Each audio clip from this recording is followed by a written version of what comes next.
आज मैं आपको ऐसी वारदात के बारे में बताने वाला हूँ जिसमें पुलिस के द्वारा किस तरह से जो है भ्रष्टाचार किया गया और एक व्यक्ति के साथ जो मारपीट हुई है उसके साथ जिस तरह से नाइंसाफी की गई, प्राणघात हमला होने के बावजूद भी कम धाराओं में मुकदमा दर्ज किया गया।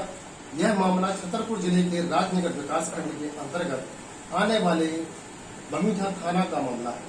जी हाँ, चंद्रनगर निवासी रमेश विश्वकर्मा के ऊपर ये जो बगल में हमारे बैठे हुए हैं, ये पेशेवर किसान हैं। ये किसानी करके अपना जीवन यापन करते हैं और अपनी खेती का कार्य करते समय इनके ऊपर प्राणघात हमला किया गया। जिनके द्वारा हमला किया गया उन्होंने इतनी लाठियों से, कुल्हाड़ी से, यहाँ तक कि बंदूक से फायरिंग भी की गई। लेकिन इनने जैसे ही पुलिस को 100 नंबर डायल किया, बुलाया, लेकिन पुलिस की सांठगांठ के चलते ना तो पुलिस के द्वारा इनका बचाव किया गया और न ही इनको किसी भी प्रकार की सुरक्षा प्रदान की गई। जी हाँ, इनके द्वारा लगातार पुलिस को फोन किया गया, इनके साथ मारपीट होती रही। जब इनके ऊपर मारपीट हमला हो गया, प्राणघात हमला हो गया, तब जाकर पुलिस इनके पास पहुंची। 100 नंबर की मदद से इनको चंडीगढ़ लाया गया। इनका बाएं पैर टूट गया। इनके 2 बच्चे थे, उन बच्चों के भी हाथ टूट गए।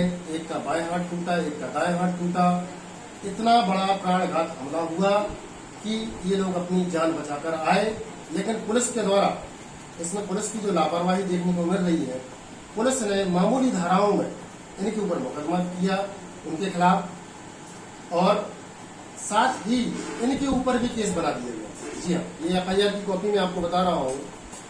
ये FIR जो है 15/4/2024 की है, जिसमें पुलिस के द्वारा धारा 154 पर FIR दर्ज की गई, जिसमें 294, 323, 325, 336, 427, 506, 34 IPC के अंतर्गत मुकदमा दर्ज किया गया।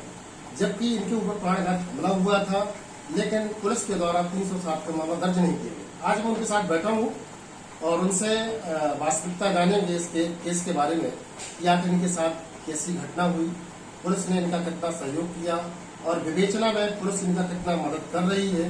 भले ही शासन प्रशासन व्यक्ति को अधिकार देने की बात कर रही हो या न्याय दिलाने की बात कर रही हो, अपराध पे नियंत्रण की बात कर रही हो, लेकिन जो इनके साथ घटना घटी है उस घटना के पीछे किस तरह से इनके साथ जो है धोखेबाजी की गई या इनके साथ ये कहें कि इनके साथ अन्याय किया गया, वो हम आपको जरूरी हकीकत दिखाएंगे।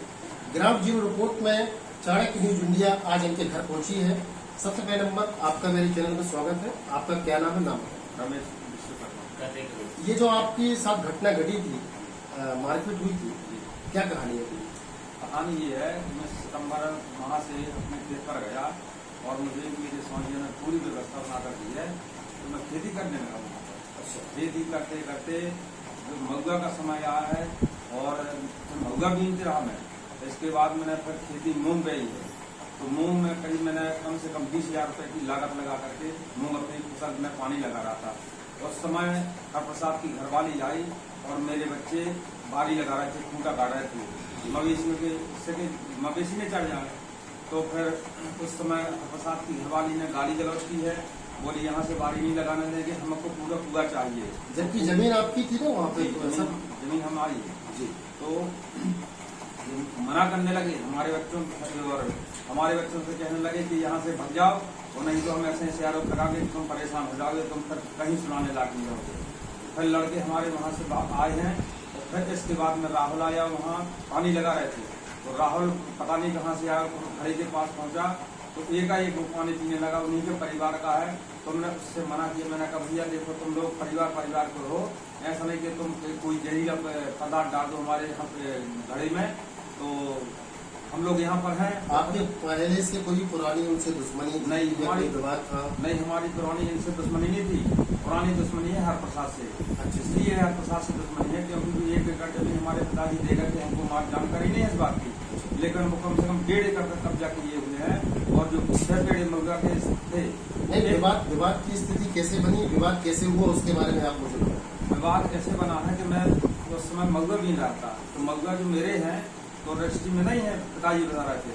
तो फिर इसके बाद इसमें आपने महुआ बीने से रोका होगा? रोका उन्हें। अच्छा। तो मैंने महुआ की जो वहाँ पत्थर जड़े थे, कचरा डाला था, मैंने बिल्कुल साफ किया। साफ करने के बाद वो वहाँ दूसरे दिन आके ही महुआ बीनने लगे। फिर इसके बाद धीरे धीरे वो विवाद बना। 9 तारीख को विवाद बनना था, लेकिन 9 तारीख को विवाद न बन करके वो 15 तारीख को मैं परिवार को आए थे। 9 तारीख को हमारे पास हमारा पूरा परिवार था, कम से कम 12-13 आदमी थे। अच्छा। फिर इसके बाद 9 तारीख के बाद मैंने सूचना दी है, पुलिस को 100 नंबर डाल दी है, बोले हमको टाइम नहीं है। आपका विवाद 15/4 को हुआ था। 15/4 को जो विवाद हुआ था, उनके द्वारा मारपीट की गई, कैसे पूरी घटना बताइए आप मुझे। घटना ये है, फिर 9 तारीख से मैं बता रहा हूँ। 9 तारीख से वहाँ पर लोग बाग रामचंद साहू और इनके और 2-4-3 लोग आते थे पर डे। आपकी घरवाली को हम महुआ बनवाते थे। आज भी मेरे पास उनकी फोटो खींची रखी है। वो 3 लोग आते थे, 2 मोटरसाइकिल और की घरवाली। फिर 9 तारीख को झगड़ा चला, लेकिन 15 तारीख को इन लोगों ने एक राय होकर के हमारे बच्चों के ऊपर जानलेवा प्राणघातक हमला किया है। जो किस चीजों से हमला किया गया आपके ऊपर? इस चीज से किया गया कि हमारी जमीन चाहिए पूरी कब्जा करना। नहीं, किस हथियार से किया गया? हथियार हमारे ये है, कैसे किया गया? हमारे पैर में फावड़े की मुलानी मार दी है और लड़के के हाथ में डंडा मारा, फिर कुल्हाड़ी से वार किया गया, तो यहाँ छिल गया था, तो वो तो ठीक हो गया है। फिर हमको मारा पहले, फिर हमारे दूसरी लड़की को मारा है, फिर तीसरी लड़की को मारा। उसका भी हाथ फ्रैक्चर है? हाँ, दोनों हाथ फ्रैक्चर है। दोनों हाथ उसके फ्रैक्चर है। मंदी लड़का का वो फ्रैक्चर है हमारे। अच्छा। मतलब बारी बारी गिरा करके हम लोगों को मारा थे लोगों ने। 5 आदमी थे ये लोग। आपने 100 नंबर को भी बुलाया था? जी, 100 नंबर को बुलाया था, लेकिन मौके पर नहीं आई 100 नंबर।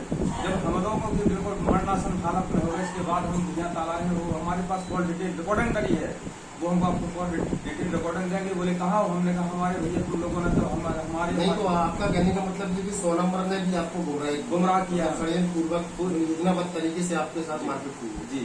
अच्छा। तो 100 नंबर को लगा फोन, तो 100 नंबर वहाँ ना करके धमना पहुंची है।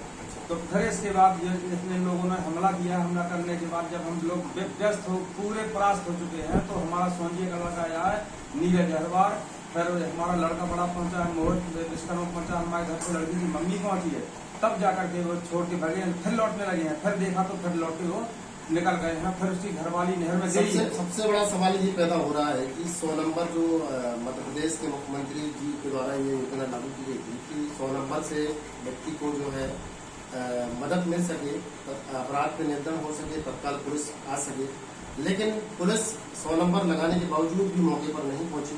ये सबसे बड़ा सवाल पैदा ये होता है कि जब व्यक्ति फोन लगाता है, बात उसकी हो रही है, उसको एग्जैक्ट लोकेशन पर जाना चाहिए, लेकिन पुलिस एग्जैक्ट लोकेशन पर ना जाकर दूसरे गाँव में चली गई। इनके साथ मारपीट जारी रही और इनको प्राणघात हमला इनके ऊपर होता रहा। मरने तक की अवस्था इनकी वहां पर बन गई थी, लेकिन मौके पर किसान जो इनके आसपास के किसान थे, उनके द्वारा बचाव कार्य किया गया। जी, आपको क्या कहनी है? वहाँ कोई बचाना नहीं है। जब तक बगल में कुछ वो यादव रहते हैं, वहाँ कोई बचाना नहीं है। हम लोग तीनों जन हम लोग परास्त हो गए थे। जब फैर किया तो मेरे कंधे से यहाँ तक छूकर की गोली निकली है। जबकि मैं हॉस्पिटल, जिला हॉस्पिटल पहुंचा हूँ, तो वहाँ भी लापरवाही की गई है। आज तक वहाँ पर सही ढंग से मेरे ऊपर जांच नहीं, आपके ऊपर आपने बताया कि जिला अस्पताल में जैसे आपको भर्ती की, कितने दिन भर्ती रहे? भर्ती हम करीब 27 तारीख रहे हैं, 15 तारीख से। तो वहाँ पर भी आपके ऊपर दबाव बना गया। जबकि कैसा दबाव बनाया गया? दबाव ये हमारे जो सीने में चोट है, ये चोट के कारण खुद कोच 2 साल जी डॉक्टर कह रहे थे इसमें करीब 1.5 माह लगना है। तो मैंने कहा श्रीमान जी इसमें 1.5 माह लगना है, तो मुझे छुट्टी क्या अंदर है? बोले मेरे ऊपर दबाव है। मैंने कहा कैसा दबाव है? बोले ये नहीं मैं बता सकता, मेरे ऊपर दबाव है।